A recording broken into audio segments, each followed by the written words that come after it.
The last piece of our trig graphing unit is going to be coming up with the equation when we're given a picture of what the function looks like. And it's actually simpler. I think it's simpler than you taking an equation that's loaded with changes and trying to be sure you incorporate all those changes onto your graph at once. So we have an order we can look for things here, and I suggested in the do slide that you do follow a certain order. That way you won't miss anything. But then we're going to start out by looking for a reflection and a function. When I say we're looking for a function, I mean either the sine or the cosine function. The tangent looks so different that you would immediately recognize a tangent by its asymptotes and by the fact that it goes up forever and down forever.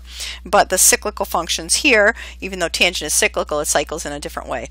We're going to look at the graph picture first, and you'll notice that you don't see any labels at all on this picture. If you don't see any labels, well, they have to be somewhere. Somebody's got to tell you, because that could be anything with no labels.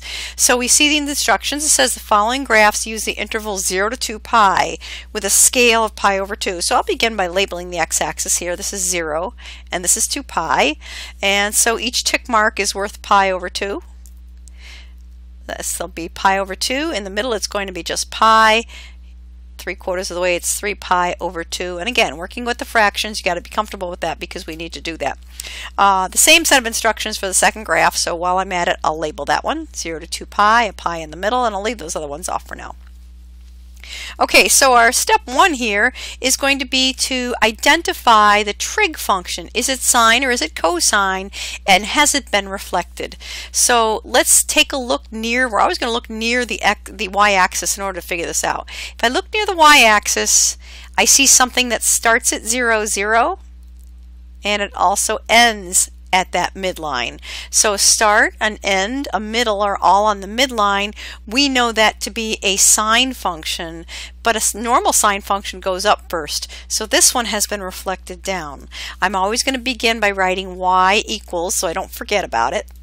It's reflected, so it'll start with a minus.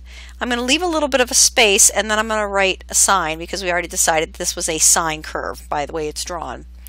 Well, next thing that goes in that space is the amplitude. The amplitude is the distance up or down from the midline. So if I start at my midline, I count up 1, 2, 3 tick marks. In the absence of anything else explaining that, we'd count the tick marks as 1. So if I went up 3 tick marks, well, then I'm going to put 3 in the amplitude position. And now we'll move on to the period.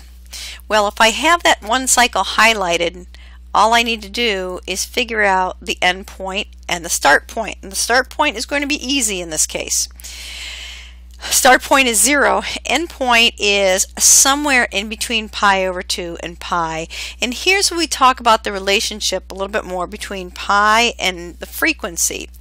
Period and the frequency. I'm sorry. The period is equal to 2 pi over the frequency, and we saw that when we need to come up with a period. But that works in reverse also. The frequency is also equal to 2 pi over the period. If I could easily tell where this stopped, I could easily identify the period, but with a fraction here, and I'm not quite sure what that number is, I think it's going to be easier for us to think of the frequency in terms of a slightly different definition. The frequency can be how many full cycles we see in between 0 and 2 pi. And if using that definition, then I'm going to highlight how many full cycles we're seeing. The green one is first, pink one is second, and the yellow one makes 3 complete cycles between 0 and 2 pi. That 3 complete cycles means that our frequency is equal to 3. That means we'd be putting a 3x right here. Now while I'm at it, let's just confirm that. If the frequency is 3, that means the period, 2 pi over the period, what would make that period be? Well, 2 pi over 3 on the bottom, the 2 pi's would divide out, the 3 would come up top when you do a keep, change, flip, so it tells me that the period was 2 pi.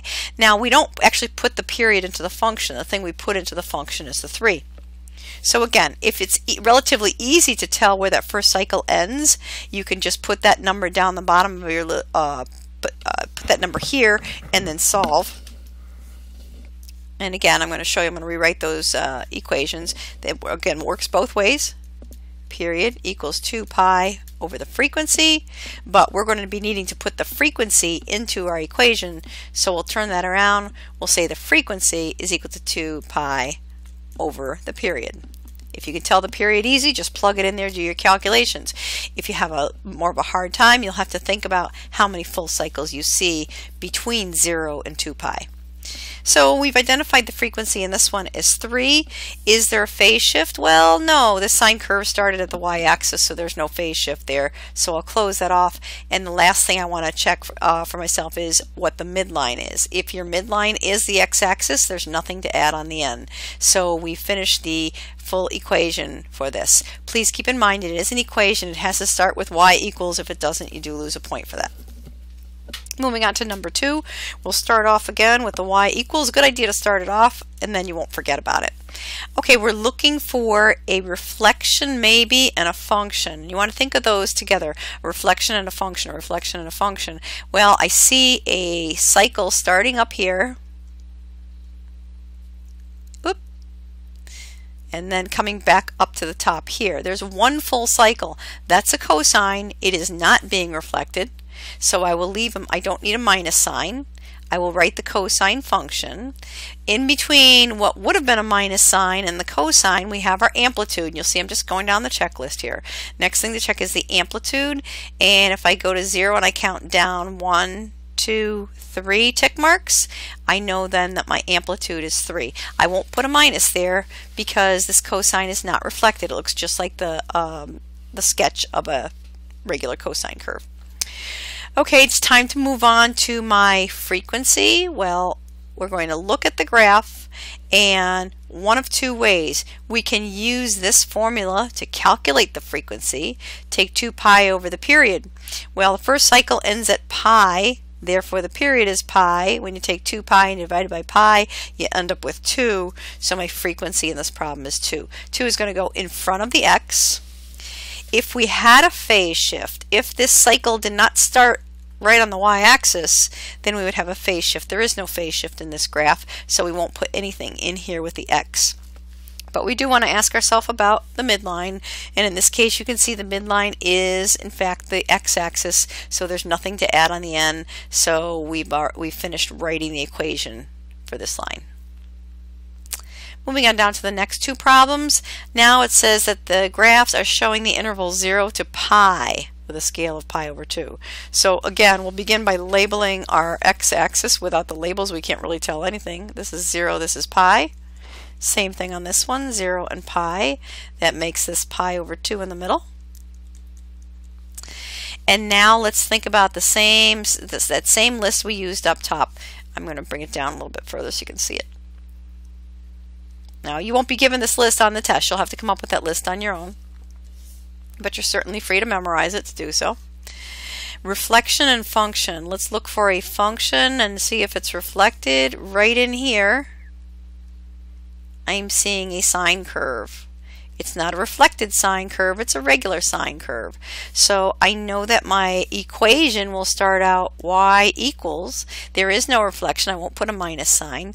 I will use the sine function, and then back here I need to decide on an amplitude. Well, I'll count tick marks again. 1, 2, 3. I went up 4 tick marks, so it looks like my amplitude is 4. I'm counting tick marks because you notice there are no numbers on the y-axis. If it was labeled 10, 20, 30, 40, then I would be putting a 40 here instead of a 4. So y equals 4 sine. It's time for the frequency. The frequency number will go in front of the x. So we're going to calculate the frequency by doing 2 pi over the period. The question is, where does the first cycle end? Well, here's pi over 2. Here's pi. And so again, we've got some fraction work going on. And if you're good with fractions, you can probably figure out where that first cycle ends just by dividing it up into sections. If you're not, then you'll need to think of an alternate way of calculating frequency. It's how many full cycles you would see in between 0 and 2 pi. Well, right now I'm looking at 0 to pi, and I see a cycle and a half. If I was going to 0 to 2 pi, I'd be looking at twice as many as 1.5, and twice times 1.5 will give me 3. So that tells me my frequency here is 3. You can confirm that by saying, well, my period is where the first cycle ends. If I look at that